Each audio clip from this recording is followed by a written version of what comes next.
Hey, welcome to lesson 4 about functions in Golang. Let's start with a very simple one, okay? Here it is. Function starts with func, the func keyword, then the name of the function, the parameters, in this case just one. Each parameter starts with the name of the parameter, then the type, in this case a pointer to the person structure. And if I show up here, person structure is just what we used in the other lessons, name and age, and here's the return type from this function, okay, which is a boolean, and the function returns true if the age of the person is greater than 20, which matches some of the people in this array that we have here, for example. Here's another function. This is very similar, but similar in a way, but the big difference here is that it has two return types, two returns. It returns an integer and a boolean, and so here we're returning the age of the person and a boolean indicating whether they're greater than 20 years old. And this multiple return value function is something that's very often used for error handling. So the second parameter, for example, might indicate whether the function has had an error or not, whether there was an error during the function body, and that tells you whether you should continue to, process the first return value that was sent back. So that's often used. Okay, let's get into functions being passed as arguments. Here is a function that's going to select some people from the list up here, and it's going to decide whether or not to select them based on a filter function that is passed in as a parameter. And it's going to return a slice containing all the people who matched this filter function, for which the filter function returned true. So let's look at that. Here we are. We're making a dynamic array, and it's got length. It's starting off with a capacity, which would allow it to carry the full number of people that we currently have here, until before it had to be increased in size. And here we are. We're looping over all those people in the list up here. We're looping all over them. We're using the range function to loop over all the elements in this array, and range returns the index and each item, the item that's at that index, and we're ignoring the index by using this underscore. We just want the actual person record. So here we are, and we apply the filter to that person record. You can see we're passing in a pointer to it, and if the filter returns true, then we are appending that person to our dynamic array that we declared up here. And at the end we return the dynamic array. So if we look down here and we'll see an example. Let's have a look. Here we are. This is the example, and we're calling selected people, giving it the filter is old enough, which it was our little function we defined up here for age being greater than 20. So this thing is going to return a dynamic array full of all the people whose age is greater than 20, and it's going to print them up. And so here we are: Alice, Bob, Jane, Fred, and as we might imagine, Mary, who is 19, is missing. So that's working. Okay. Then I want to show you another thing that you can create in Go are anonymous functions. So these are functions that are declared in one place and not given a name, and they are used once and potentially thrown away after that. So here we are. This is the same function. This is the same loop as up here, except that instead of passing in this is old enough, which is an existing function that we declared earlier, we're passing in exactly the same thing, defined as an anonymous function. And so here we are. It's a func with this parameter taking a parameter of a person pointer, returning a boolean, And here's the code. Oops. And the code starts here, and it's just going to return true if the age of the person is greater than 20. So it's the same thing exactly, and it prints out the same list, and except it prints out, doesn't print out. We tried to print slightly different information, but the point is, prints out the same people because it's doing the same work. So this is the anonymous one. In the first one we had Alice, Bob, Jane, and Fred. And in this one we have Alice, Bob, Jane and Fred as well. They all passed through the filter. Okay. So you can assign anonymous functions to variables. Here is an anonymous filter which checks to see if the name has any of the letters capital A or lower a inside it. Okay, this is our special filter, and we're assigning it to a variable myFilter. Now, what this means is that myFilter looks exactly like a function here. You can call it exactly like a function. It is one, but its scope is the current block. So it only exists inside the block where it was created. And here we are going and using that declared filter again to print out all these people. But in this case, our filter is the one which checks for the letter A. And so we get these three options here. Person, Alice has got an A, Mary and Jane have both got lowercase a. Okay, so now, what other things can you do with functions that are cool? Okay, one of the cool things is you can have continuations in Go, and the rough explanation of a continuation is that the function, that when you create a function, like for example an anonymous function here, it can access the context that it was declared in, and so it can see variables that were declared in its context, and they exist for it every time you call it.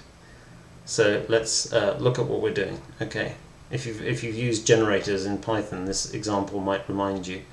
What we're doing here, is let's look at it from the loop point of view. We've got this thing called a people generator, and we're giving it a filter, and we're returning, what's getting returned is a function. This people generator is creating a function, an anonymous function, and returning it, and it's getting assigned to this variable here called getNextPerson. So now what we're able to do is, when we want to see one of the people that was selected by the generator, we just call the getNextPerson function that was returned to us, and we keep on, as long as we keep on doing that, as long as it returns the second, as long as the second value that it returns is true. So as long as it's not and when obviously when the second parameter that gets the second return value becomes false, then we're going to stop printing out people. And every time it goes through the loop, it's going to get the next person. So here we are, we print the person that we got. Okay, so how can this be possible? We're getting returned a function, and every time we call it, it gives us the next thing. So let's see. Here it is. It's this people generator function. Okay, so the meat of it is this part where we are returning a function. You can see the return type of this thing, people generator, is a function, and that's going to be put into our getNextPerson result. So this function that it returns is one that every time you call it, returns you a person and a boolean. Okay, so we're going to start at position 0 in the array of people. Don't forget, our people array is up here. We're going to start at position 0, which is this one, Alice. Now we've got a while forever loop here, and we're going to say if our current person index is greater than the number of people, then we're going to return false and nil an empty person struct. So that will be the signal that we've hit the end of our generator. We haven't got any more people to return. So then the next, if we haven't hit the end, then we're going to get the first person. So we're going to assign to this variable p the address of the person at current person index. Look at this. Current person index is a variable that exists outside the scope of this function. It starts at 0, and every time you call this function is going to increment the current person index by 1. Now, if you're a C programmer or something like that, you might think, is this some kind of static variable? But the fact is, no. Every time this people generator function returns a function, you get a new stack, a new context, basically, with this thing set to 0. So you can call it as many times as you like, and in any order that you like, and you will always get a different function with a different context in which current person will always be 0 to start with. And so, but once you call that return function again, for that particular return version, this will increment. So basically it's nothing to do, don't think of this as a static variable in C, it's totally not that. So here we are, and we're applying the filter, and we're going to, if the filter matches, we're going to return the person, and we're going to return the true, to say that we were successful, and that you can expect another one. So that's what's happening down here. Is we're firstly getting our getter. We're returning our getter function, and then we're calling it once to get the first person, and then as long as the boolean that we got returned says OK, we're going to get the next one, and we're going to keep on, and we're going to print them all out, and this is what that does. And that seems rather complicated, but why would you do that? Well, in this particular case, if you notice, the select people that we had earlier has to make an array first and then return the things that are in that array. What if that array was 20 gigabytes? That would mean we would have to allocate an enormous amount of memory and then return it. Whereas this people generator thing allows us to return each person without having to allocate any arrays, and it may be that we only return 1 or 2 people, and so we hardly allocate any memory at all, and you know, so it can in certain situations be massively more efficient to work this way. Okay, so that's quite complicated. Might need to explain that better at some stage. Here is the last very cool thing that I want to tell you about functions, and I had to come up with a very contrived example to demonstrate it, and it's to do with a keyword called defer. The reason I had to contrive this example is because it really comes into its own with file handling, socket handling and that kind of stuff, and we haven't got quite to that level yet that I could show it to you, but here is an example of what it does, and you hopefully will see the potential for what you might use it for. So defer does something. You give it a function, and it will run that function when the current function exits, and it doesn't matter how it exits. Oh, I need to put one in here. I've got to put this in my example. Okay, so this function can exit in 3 possible places. It can exit if the person that it's looking at has an age greater than 21. It can exit if the person's name starts with capital A, or it can just exit at the end for any other kind of person record. And so if we have some cleanup task that we want to execute, we would have to put it in all these possible three different places, and that would be quite a nuisance. So defer allows you to say that something must be done when the function exits, and you do not have to worry because it'll be taken care of no matter where the function exits. It'll be done. So in this case, what we did is I changed something in one of the person structures or records in the array, and I want this defer function to change it back before we return.